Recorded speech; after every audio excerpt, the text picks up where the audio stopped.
Do speed ladders or agility ladders actually work?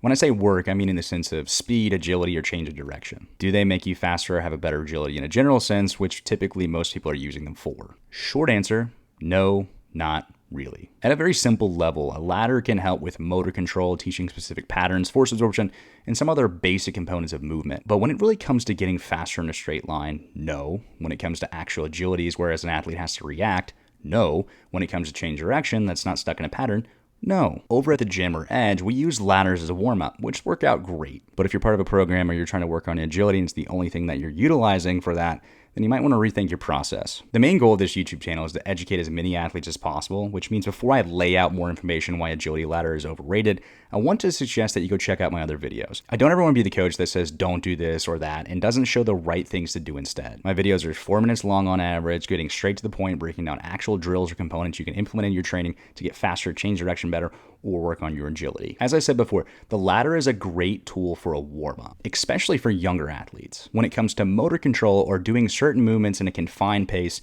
in a repetitive pattern, the ladder is what you kind of want. You can work on arm mechanics, some low-level plyometrics, lateral movement, and there are a ton of ladder drill options. When it comes to sprinting in a straight line or linear speed, I would say the ladder helps the least in that part of performance. If you can't get up to speed in a straight line, then how are you going to be able to work on speed? You'd be much better off doing 6 to 12 maximal effort hill sprints for 15 to 30 yards than searching for speed inside of a ladder. All in all, I think the main thing athletes are looking for when they're using a ladder is agility, obviously. But what is agility? Because it's a word that gets thrown around a ton by athletes and especially parents. With a quick Google search, you'll get a bunch of definitions all running along the same line. One of my favorites is a rapid whole body movement with a change of velocity and direction in response to a stimulus, an effective response to change. Note a few words there, response to a stimulus and a change. Agility outside of training and inside of sports is almost entirely in combination with having to react to a stimulus or something happening in front of you. Take a ladder and with its constant repetition, it's almost the opposite of change. If you really want to work on training agility or change direction effectively, then there has to be more of a change of position or center of gravity, typically, or if not every single time, reacting to a stimulus, which requires a bigger setup of a drill, working on more stringent movement components that incorporate multiple planes of motion, different obstacles, more open space for movement,